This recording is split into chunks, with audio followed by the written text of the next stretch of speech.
జగదేవ్పూర్లో మా ప్రతాపన్న నాకు చెప్పి ఈడ ఒక ఇండస్ట్రియల్ ల్యాండ్ తీసుకోవాలి, ఈడ పరిశ్రమలు రావాలి, ఇక్కడ నిరుద్యోగ యువతకు లాభం కావాలంటే గతంలో మన ముడిగడప మన పలుగడ్డ ప్రాంతంలో ఒక 300-400 ఎకరాలు తీసుకొని ఈడ కొన్ని పెద్ద ఫ్యాక్టరీలు వేస్తే మా పిల్లలకు ఉద్యోగాలు వస్తాయని ప్రయత్నం ప్రారంభం చేసినాం.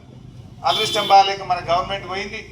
ఇప్పుడు ఏడాది అర్థమై అది ఎక్కడేసిన గొంగలి అక్కడనే ఉన్నది. ఇప్పుడు అది ముంగటికే పోతలేదు. నేను ఇప్పటికైనా డిమాండ్ చేస్తా ఉన్నా, అంత చేసి పెట్టి ఉన్నది. ఆ ముడిగడప ప్రాంతంలో ఇండస్ట్రియల్ పార్క్ ఏర్పాటు చేసి పరిశ్రమలు స్థాపించాలని చెప్పి కూడా నేను డిమాండ్ చేస్తా ఉన్నాను.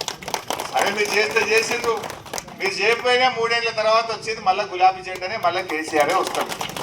మళ్ళా మన జగదేవ్పూర్కు, మన తీగులకు, మన గజ్వేల్కు, మన సిద్దిపేటకు, మన తెలంగాణకు పూర్వ వైభవం రావాలంటే మళ్ళీ కేసీఆర్ రావాలి.